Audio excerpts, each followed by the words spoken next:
Kapag nag-homily yung isang pare at meron siyang pinatatamaan na masyadong obvious to the point na halos ma-identify na kung sino yung tinutukoy niya, minsan, siyempre, may magre-react at sasabihin, namumulpito siya. Kasi ang dating tawag sa stand from which the Word of God is proclaimed ay pulpito. At kuminsan, tinatawag yun na pulpit abuse. Pero madalas, the real fault is kapag walang subtlety. Actually, si Jesus, mahilig din siya magpatama eh. Following the traditions of the prophets, and the prophets sometimes comforted the afflicted with their words, but at other times they afflicted the comfortable. The difference is, Jesus did it with a lot of subtlety. As we would say in Tagalog, may pinatatamaan, pero swabe lang. Di ba? Kasabihan natin, bato-bato sa langit, ang tamaan, huwag magagalit. Paano mo i-Englishin yun? If the stone is from heaven, meaning if it comes from God, don't be angry if you get hit by it. Because God certainly means it for good. Well, Jesus is giving a parable in our gospel today in the presence of the chief priests and the scribes. Hindi nila alam na sila yung pinatatamaan.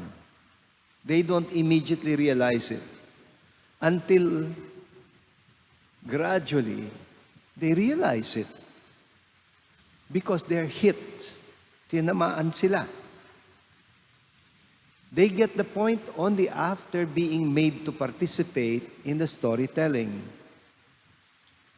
Kaya minsan, pabiro kong sinasabi, yung bato-bato sa langit, ang tamaan, mabukulan sana.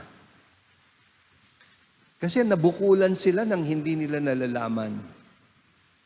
Ang tawag ko dito ay ang parable na bumubukol. O, nagra-rhyme pa siya. Ang parable na bumubukol. Yung bang tinamaan ka because you did not see it coming. But honestly, I have a little problem with this parable of our gospel this evening. Applied to God and Israel, the story portrays God as the owner of the farm or the owner of the vineyard and Israel as the tenants. Yung application na yon gives me a little problem kasi I am scandalized by the implications na para bang yung may-ari, he failed. He failed to get trustworthy stewards. Yung may-ari, parang he was foolish enough to even risk. Pinadala ba naman niya sariling anak niya? After 2 batches of servants had already been mistreated at pinatay pa yung iba. Nirisk niya sariling anak niya. And ang katwiran niya ganito, they will respect my son. Of course, mali siya. He was wrong. Not only did they disrespect his son, they killed him. So what does that say of God? If you apply it to God, nagkamali ang Diyos. Pumalpak ang God. That God failed. That God was naive. Well, thanks to whoever decided to pair this gospel with the story of Joseph in the first reading, we get another angle to the seeming foolishness or naivete of the owner or the landlord. Sa ating first reading, the father is Jacob. The son who is being sent to the field is Joseph.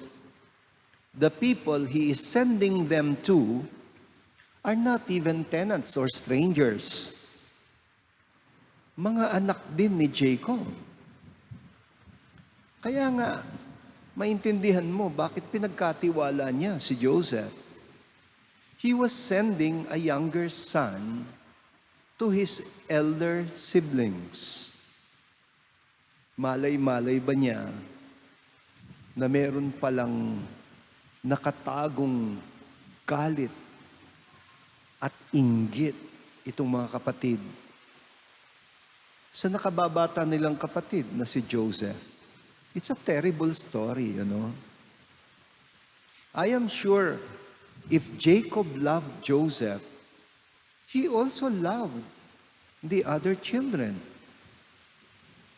Of course, they could not see it because nabubulagan sila ng inggit. Dahil sa tingin nila, favorite child si Joseph. Parang teledrama ang kwento ni Joseph. Masyadong kontrabida ang dating ng mga kapatid. Mabuti na lang, meron siyang protective big brother na ang pangalan ay Reuben, who tried to save him. Pero napansin ba ninyo, 12 din ang mga anak ni Jacob at mayroong Judas sa mga anak niya. In Hebrew is called Judah. At si Judah, siya yung nagbenta kay Joseph ng 20 pieces of silver. Sounds familiar, di ba? Parang sa New Testament, sa 12 alagad, may naghudas din. So, sabi ko nga, buti na lang merong a good big brother who tried to protect him. Parang na-tone down ng konti yung kontrabidang image of the brothers.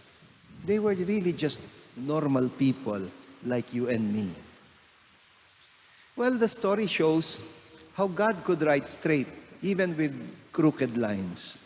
The crooked plot is partly done. They don't kill him, but they put him in a cistern, in a water reservoir. And later on, ibebenta siya as a slave to travelers who are on their way to Egypt, but they will tell Jacob, the father, that he was dead. Kinain daw ng wild animals. And there, nung mapadpad siya sa Egypt, he would rise against all odds. Magiging gobernador pa siya. The one that the brothers maltreated eventually would rise into power. The tables would turn on them. Siguro kung naging Sharon Cuneta movie ito, ang title niya, Bukas, Luluhod ang mga tala. But then comes the real twist. Just when he has all the chances na maghiganti, what does Joseph do? He decides to forgive his brothers. He will see the hand of God in everything that happened. Now you can reread the parable differently. Now you will understand bakit yung owner of the vineyard said, they will respect my son. Because Joseph even that landlord treated his tenants as his own sons. Ang mistake lang niya is he trusted in their goodness of heart. His trust in their goodness of heart was greater than his distrust in their capacity for wickedness. Nagkamali siya, of course. Now, what should he do? Well, Jesus poses the question to the audience. Humingi siya ng audience participation. Ang sabi niya, ano bang dapat gawin diyan sa mga Diyan sa mga walang utang na loob na mga servants na yon who killed his son. Tapos biglang sasagot yung chief priest, sabi niya, they should die. Dapat silang mamatay. Na hindi nila alam, sila yun. Sila yun. They don't realize that in the story, they are the tenants. Para bang sila nag-pronounce ng kanilang death sentence. Ayon ang tinatawag kong ang parable na bumubukol. Their perspective of strict justice will end up convicting them. But the Lord invites them to take the perspective of mercy instead. Imbes na justice, mercy. Well, how could they have thought na sila pala yung masamang katiwala dun sa kwento? The Lord sticks to the perspective of mercy. These men are not evil. You may say they were blind, they were deluded, they were sick. But to call them evil is to condemn also the master who trusted them or the creator who created them. Madali yung to take the perspective of the chief priests and scribes, to project God as a punishing God, a God who seems eager to condemn sinners to hell. But Jesus, He invites us to a different perspective. His power lies in love and mercy, not His justice and judgment. Di ba mayroong isang psalm that says, if you, O Lord, should mark our guilt, who can stand? If you, O Lord, should mark our guilt, who can stand? So, if our solution is just to condemn and to exclude sinners, we have not learned the way of Jesus yet. We're told about what Jesus did for sinners. He took the bread and the wine, and He offered it as His own body and blood. Para kanino? For Judas. And for the potential Judases that any one of us can become. In His first Eucharist, Jesus won against Satan by turning that meal of betrayal into a meal of forgiveness. But He did it for a big price. The price was His own life, His own blood, no less. But it had the power to reverse the curse of sin and death.